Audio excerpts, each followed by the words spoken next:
로마서 14장 17절부터 23절까지 말씀을 함께 봉독합니다. 하나님의 나라는 먹는 것과 마시는 것이 아니요 오직 성령 안에 있는 희락이라. 이로써 그리스도를 섬기는 자는 하나님을 기쁘시게 하며 사람에게도 칭찬을 받느니라. 그러므로 우리가 화평의 일과 서로 덕을 세우는 일을 힘쓰나니 음식으로 말미암아 하나님의 선함을 무너뜨리게 하지 말라. 만물이 다 깨끗하되 거리낌으로 먹는 사람에게는 악한 것이라. 고기도 먹지 아니하고 포도주도 마시지 아니하고 무엇이든지 내 형제로 거리끼게 하는 일을 하니함이 아름다우니라. 내게 있는 믿음을 하나님 앞에서 스스로 가지고 있으라. 자기가 옳다 하는 바로 자기를 정죄하지 아니하는 자는 복이 있도다.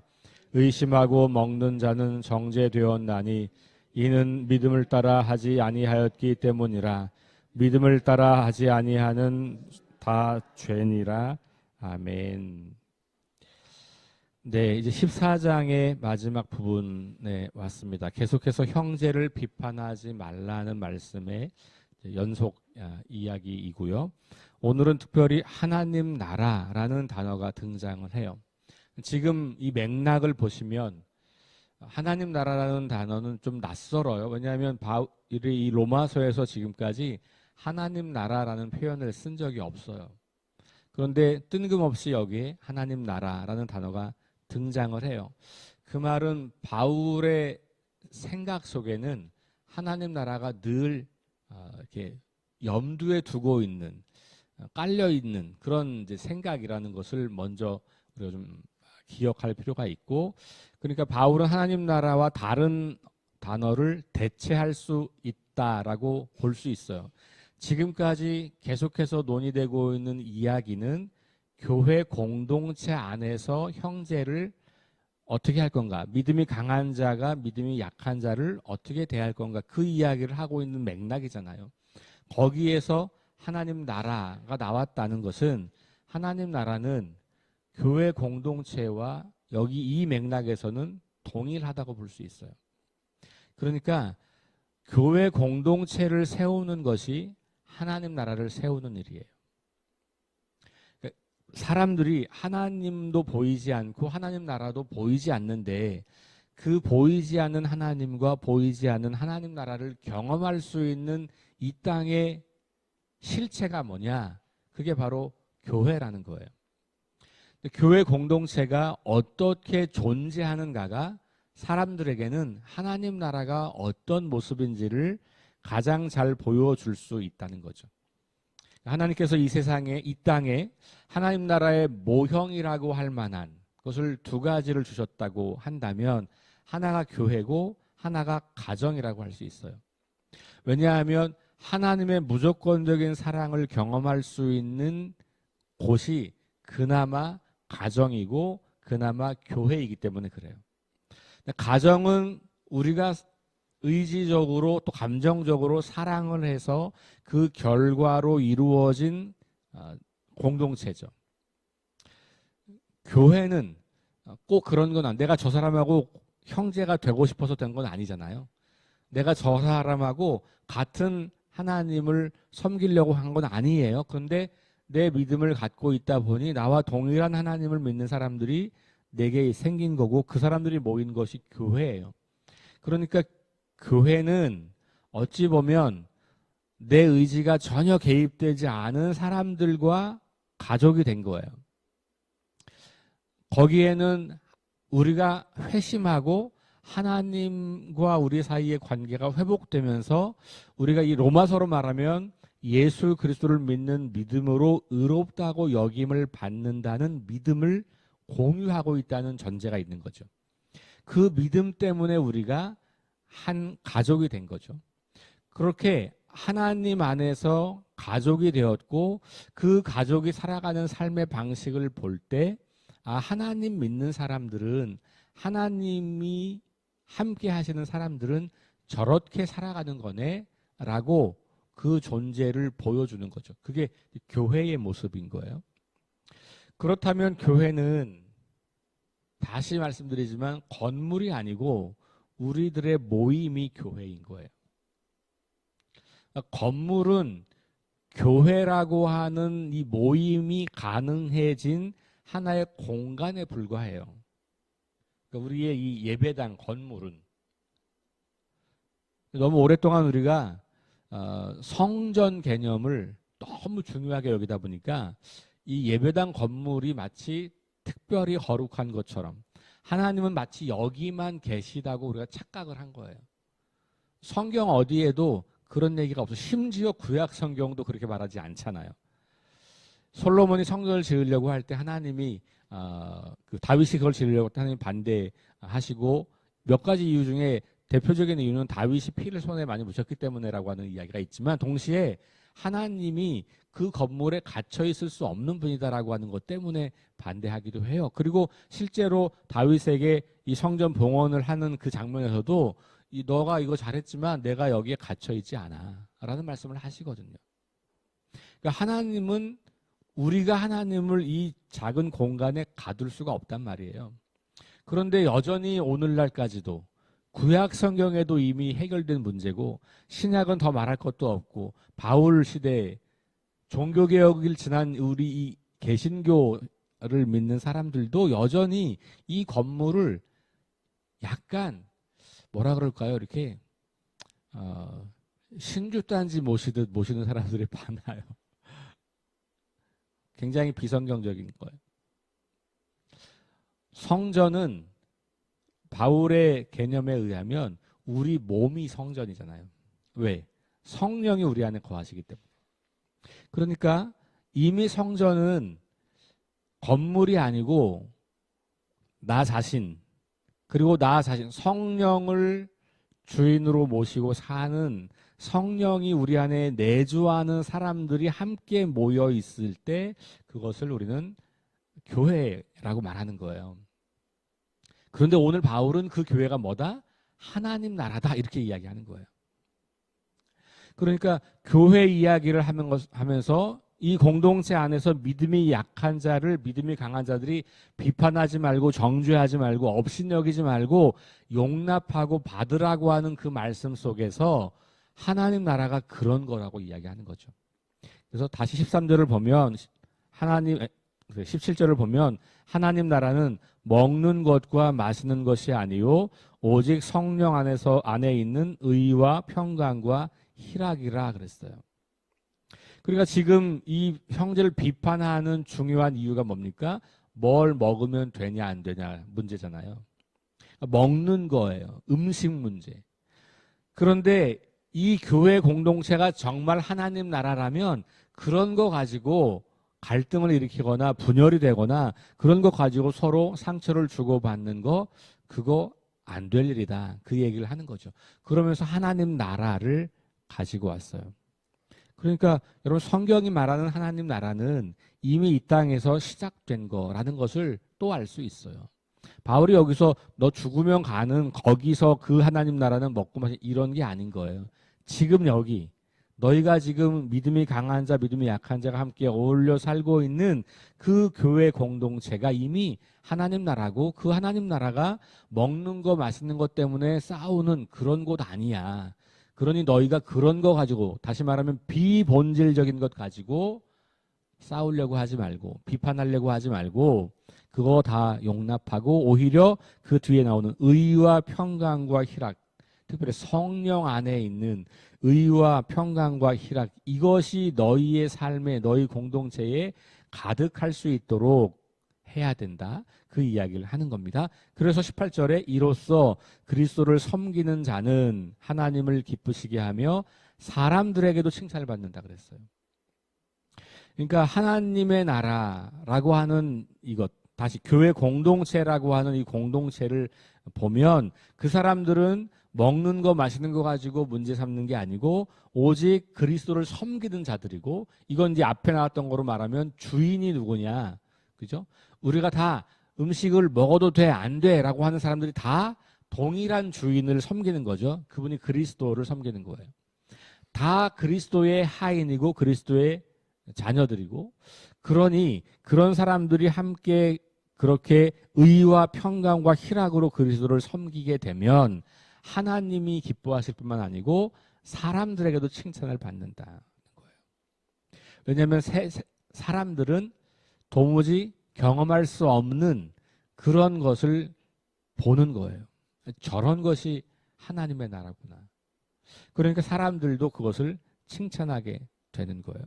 자, 19절. 그러므로 우리가 화평의 일과 서로 덕을 세우는 일을 힘쓴다. 이렇게 됐죠. 여기 덕을 세운다라고 하는 단어, 바울은 교회 공동체를 설명할 때 세운다는 단어를 많이 써요. 또 하나는 심는다는 단어를 써요. 그러니까 세운다는 건축 언어고 심는다는 농부의 언어예요. 그러니까 어떤 곡식을 심으면 그것이 자라는 것을 말할 때 바울은 심는다는 단어를 쓰고요. 건물을 세우는 것 같은 그런 표현을 할 때는 세운다는 표현을 써요. 이 세운다는 말은 벽돌을 한 장 한 장 쌓아서 건물을 올린다는 말이에요. 그러니까 공동체를 세우는 것은 마치 건축가들이 건물을 하나씩 하나씩 도를 하나씩 세워서 건물을 완성해 나가는 과정이라고 보는 거예요. 근데 그 벽돌의 이름이 뭐냐 하면 덕이에요. 덕을 세운다 그랬잖아요. 여기 덕을 세운다고 하는 것, 그러니까 덕을 세우려면 내 것을 주장하고 내 것을 강요하고 다른 사람들을 나처럼 만들려고 하는 게 아니라 있는 그 사람들을 존중하는 거예요. 그래서 지금 이 비판하지 말라는 맥락 가운데서 하나님 나라 이야기가 나오고 그 하나님 나라가 교회 공동체라고 하는 것을 염두에 두고 있는 거고 그 하나님 나라 교회 공동체를 건강하게 세우려면 뭐가 필요하다? 비판이 아니라 덕이 필요하다. 그 덕은 성령 안에서 의와 평강과 희락을 추구하는 그런 것. 그래서 19절 말씀이 이 14장 전체에서 아주 중요하게 요약되는 말씀이에요. 형제를 비판하지 않는 것은 단순히 그것을 목적이 아니라 교회의 덕을 세우기 위한, 그러니까 하나님 나라를 세우기 위한 출발점이에요. 조금 더 강하게 표현하면 20절. 음식으로 말미암아 하나님의 사업을 무너지게 하지 말라. 여기 하나님의 사업이라는 단어가 나왔는데 우리가 어제 그제 여기 나왔던 단어를 보면 어제 나왔던 단어를 보면 15절 말씀이죠. 형제를 망하게 하지 말라. 하나님의 사업은 뭐예요? 사람을 살리는 거예요. 깨어지고 망가져 있는 사람을 치유하고 회복하고 온전케 해서 하나님의 자녀로 하나님 나라에 이르게 하는 거잖아요. 그게 하나님의 사업인데 우리가 덕을 세우지 않고 비판하게 되면 하나님의 사업을 망하게 하는 거예요. 그러니까 우리가 하나님의 동역자인데 동역자를 배신하는 거예요. 그 사업을 하시다 보면 동업자에게 배신당하는 경우들을 종종 경험하시는 것 같아요. 그 굉장히 큰 고통이잖아요. 그것도 내가 먼저 시작했고 내가 먼저 주도적으로 사업을 하고 있다가 그 사람을 내 직원으로 썼는데 어느 날 그 직원이 나를 속여서 내가 하는 일을 다 망가뜨리고 자기가 뭔가 비밀리에 뭘 세워가지고 다 자기한테로 재산이 오게 하고 이랬다면 만약에 그 굉장히 충격적인 일이잖아요. 그 인간적으로 있을 수 없는 일이고 말이 안 되는 것이죠. 그런데 오늘 바울은 하나님의 사업을 망하게 할 수 있다라는 말을 하는 거예요. 무너지게 한다. 여기 무너지게 한다는 말의 반대가 뭐예요? 세운다는 말이잖아요. 덕을 세우는 것, 그것과 하나님의 사업을 무너뜨린다라는 게 대조되고 있는 거예요. 그러니까 우리가 어떻게 사는가가 교회 공동체를 하나님 나라를 잘 세워가는 일일 수도 있고 아니면 반대로 하나님의 나라를 세우는 그 하나님의 사업, 하나님의 그 계획을 무너뜨리는 일이 될 수도 있다. 이렇게 본다면 내가 우리 교회 안에서 믿음이 약한 자를 업신여기고 무시하고 판단하고 정죄하는 것은 하나님 나라를 무너뜨리는 일이에요. 그러니까 별거 아닌 것 같고 우리는 무심코 하는 것이지만 이게 하나님의 나라, 하나님의 계획, 하나님의 구원의 일을 망하게 하고 무너뜨리게 하는 반역자가 된다는 이야기를 하는 거예요. 이게 제법 무겁게 우리가 받아들여야 될 부분이에요. 우리가 기도를 아무리 열심히 하고 뭐 예배를 아무리 잘 드리고 성경 공부를 아무리 열심히 하고 봉사를 아무리 많이 해도 형제를 비판하는 일을 멈출 수 없다면 죄송하지만 우리의 경건은 위선밖에 안 되는 거죠. 그럴 만큼 심각한 거예요. 바울은 이렇게 아주 심각한 수준으로 그 이야기를 우리에게 들려주고 있는 거예요. 그러면서 이어서 만물이 다 깨끗하되 거리낌으로 먹는 사람에게는 악한 것이라 그랬어요. 자, 만물이 다 깨끗하다는 표현을만 놓고 본다면 바울의 입장은 뭐예요? 믿음이 강한 자입니까? 믿음이 약한 자입니까? 믿음이 강한 자죠. 강한 자. 아무거나 다 먹어도 관계없어 라고 생각하는 사람이잖아요. 근데 바울이 자기도 믿음이 강한 자의 입장에서 하는 이야기예요. 바울이 믿음이 약한 자로서 약한 자를 변호하는 이야기가 아니고 자기도 믿음이 강한 자의 범주 안에 속해 있다고 고백하는 거예요. 그러니까 여기서 말하는 믿음이 강하다는 표현을 우리식으로 자꾸 이 사람 믿음이 더 좋아, 나빠 이렇게 보실 필요가 없어요. 어떤 경계가 좁다, 크다라는 표현 정도로만 이해하시면 되는 거예요. 그러니까 바울은 굉장히 허용적인 거예요. 이 사람이 유대인이었음에도 불구하고 예수님을 믿는 믿음으로 하나님 나라를 발견한 이후부터는 그 유대인들이 갖고 있던 좁은 그 정결법을 뛰어넘은 거거든요. 그래서 이방인들에게도 간 거고 그 이방인들에게 복음을 전하는 것이 거리낌이 없었던 거고 자기가 그렇게 회심한 것을 이방인을 구원하기 위한 하나님의 계획이라고 받아들이고 자신의 평생의 사명을 이방인들에게 복음을 전하는 것이라고 믿고 있잖아요. 그런 바울에게는 그러니까 음식을 먹고 안 먹고가 저는 문제가 안 되는 거죠. 그래서 지금 이 교회 안에서 음식을 먹어도 돼 안 먹어도 돼 이거가 하나도 문제가 되지 않는 사람 중에 한 사람이 바울이에요. 그러니까 만물이 다 깨끗한 거예요. 이 사람들의 믿음은. 그런데 그 뒤, 바울은 그런 입장이지만 그 뒤를 말하고 싶은 거예요. 거리낌으로 먹는 사람에게는 악한 것이라.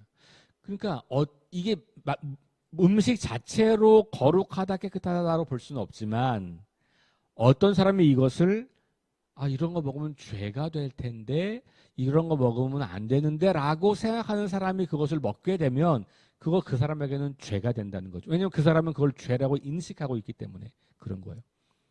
그러니까 그런 사람들이 만물은 다 깨끗해 아무거나 먹어도 괜찮아라고 하는 사람들이 그걸 막 먹고 있는 모습을 보기만 해도 아니면 그걸 강요하면 죄를 짓도록 만드는 일이잖아요. 그러면 음식 자체가 죄가 되지 않는다고 믿었지만 그 사람의 그 행동이 죄가 되는 거예요. 죄라는 개념이 그냥 딱 객관적으로 있는 대상처럼 그렇게 바울은 보지 않는 거예요. 우리가 죄가 될 수도 있고 안 될 수도 있는 것이지만 그것을 내가 어떻게 행동하냐, 반응하냐, 그리고 그 반응한 사람들을 내가 어떻게 바라보느냐에 따라서 죄가 되기도 하고 안 되기도 한다. 이런 거예요. 더 쉽게 말하면 그런 거죠, 여러분. 스마트폰이 죄입니까? 아니잖아요. 스마트폰은 그냥 물건이에요. 이거는 가치의 중립이에요. 그렇죠? 근데 이 스마트폰으로 뭐 하냐에 따라서 이 사람이 죄가 되기도 하고 죄가 안 되기도 하는 거잖아요. 이 스마트폰으로 사람들에게 죄를 짓게 할 수도 있고 그렇지 않게 할 수도 있는 거예요. 그렇죠. 그러니까 어떤 것 자체가 죄다 아니다라고 보기보다는 이것을 어떻게 대하느냐에 따라서 그게 죄가 되기도 하고 아니기도 한 경우가 상당히 많은 것처럼 바울은 이 음식을 그렇게 이제 본 거예요. 그러니까 바울 자신에게는 이거 뭐 죄 아닌데. 근데 어떤 사람에게는 그게 죄가 될 수 있다. 그러니까 내가 죄가 안 된다고 괜찮아 해도 돼 해라고 강요할 수 없다는 거예요. 반대로 그거 가지고 너 뭐 믿음이 그렇게 없냐라고 비난할 수 없다는 거예요. 그렇게 되면 뭐 하는 거라고요? 하나님의 사업을 무너뜨리는 거다. 하나님의 나라를 방해하는 거다라고 이야기를 하는 거죠. 21절 고기도 먹지 아니하고 포도주도 마시지 아니하고 무엇이든지 내 형제로 거리끼게 하는 일을 아니함이 아름다우니라. 보세요. 바울은 이 음식 자체는 다 깨끗한 건데 21절 고기도 먹지 않고 포도주도 마시지도 않고 무엇이든지 내 형제로 거리끼게 하는 일을 아니하는 것이 아름답다. 여기 아름답다는 말과 19절의 덕이 같은 말이에요. 덕을 세운다는 말이 아름답다는 거예요. 그러니까 뭐예요? 나는 그거 먹어도 괜찮다고 생각하지만 우리 형제 중에 그걸 거리끼는 사람이 있다면 어떡한다? 안 먹겠다는 거예요. 그걸 먹음으로써 내 형제를 거리끼게 하고 죄에 이르게 할 수 있기 때문에 안 하겠다는 거예요. 그러니까 이거 굉장히 중요한 문제예요. 교회 공동체 안에서 기준을 강한 사람에게 기준을 맞추고 다 이거 따라와 이게 아니고 약한 사람에게 맞춰서 강한 자들이 자기의 자유를 제한하는 것. 이것이 하나님 나라를 이룰 수 있는 아주 중요한 길이라는 거예요. 거기에 의와 평강과 희락이 있게 되는 것이죠. 22절 내게 있는 믿음을 하나님 앞에서 스스로 가지고 있으라. 자기가 옳다 하는 바로 자기를 정죄하지 아니하는 자는 복이 있다. 이 말씀 굉장히 중요한 말씀이에요. 자, 첫 번째는 너의 믿음을 하나님 앞에서 가지고 있으라. 그러니까 이거 앞으로 올라가면 하나님이 심판자다라고 하는 말과 연결되는 말이죠. 그러니까 내가 누군가의 믿음을 판단할 수 있는 사람이 아니라는 거예요. 우리의 믿음을 판단하는 사람은 누구다? 하나님이시다. 그러니까 각자가 다 자기 믿음을 가지고 하나님 앞에 가는 거예요.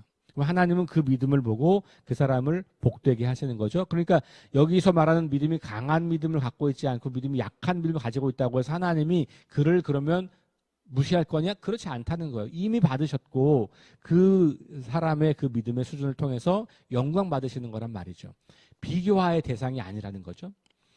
자, 그러면서 중요한 것은 자기가 옳다 하는 바로 자기를 정죄한다는 표현이 나오잖아요. 이거 누구를 말하는 거예요? 믿음이 강한 자를 말하는 거죠. 내가 옳다 하는 게 뭐, 괜찮아? 음식 먹어도 괜찮아. 음식은 다 깨끗한 거야. 그거 자체로 죄가 되지 않아. 이렇게 말하는 사람들이죠. 그게 바로 자기가 옳다 하는 바예요. 근데 그거가 뭐니? 그래서 그냥 아무 때서나 누구에게나 막 먹게 하고 먹고 이렇게 하면 어떻게 되는 거예요? 죄가 되는 거니까 정죄받겠죠. 그러니까 자기가 옳다 하는 바로 자기를 정죄하게 되는 거예요. 그리고 다른 사람을 판단하는 것 자체로 하나님이 우리를 심판하게 되는 것이죠. 그러니까 내가 옳다고 주장하고 내가 이건 괜찮다고 주장하는 것 자체로 내가 하나님 앞에서 형제를 죄에 빠뜨린 죄를 지은 사람으로 심판받을 수 있다고 하는 얘기를 하는 거예요. 그러니까 자기가 옳다고 말하지만 하나님 보시기에는 옳지 않을 수 있다고 하는 이야기가 그래서 가능한 거예요. 그러니까 우리가 얼마나 겸손하게 조심스럽게 우리의 믿음을 지켜가야 할 것인가를 생각해 볼 수 있는 거죠. 의심하고 먹는 자는 정죄되었다 그랬잖아요. 그러니까 이거 안 되는 건데 믿음이 강한 자가 자꾸 하라고 하니까 그걸 먹게 되면 그 정죄 되는 거예요. 왜냐하면 자기의 믿음대로 한 게 아니니까. 모든 사람은 자기 믿음대로 하나님 앞에 가는 건데 다른 사람의 믿음으로 내가 그걸 하려고 했기 때문에 하지 않는 거죠. 그러니까 믿음을 따라 하지 않는 건 다 죄다 이렇게 이야기를 하는 거예요. 내가 옳다고 여기는 것도 믿음을 따라 하지 않으면 죄가 되고 내 믿음을 따라 사는 삶을 살지 않고 다른 사람들의 믿음을 흉내내거나 그렇게 하면 그것도 죄가 될 수도 있다. 아주 심각한 이야기를 하고 있는 것이죠. 그러면서 결국 형제를 비판하지 말라라고 하는 이 14장의 시작부터 시작해서 14장의 마지막으로 가면 덕을 세우면서 교회 안에서 서로 어떻게 하나님의 나라를 이루어 갈까를 이야기하고 있는 것이죠. 그러니까 이게 굉장히 사소한 문제잖아요. 그렇죠? 음식을 먹냐만 이거 굉장히 사소한 문제인데 이 사소한 문제가 교회에서 굉장히 중요한 문제라는 것을 바울은 아주 길게 이야기해요. 아주 길게. 아직 안 끝났어요. 15장으로 가서도 또 그 이야기를 계속해요. 그러니까 여러분 우리가 사소하다고 넘기는 그 일이 우리는 그러면서 그걸 어떻게 넘겨요? 은혜롭게 합시다 그러고 넘긴다. 은혜롭게 합시다.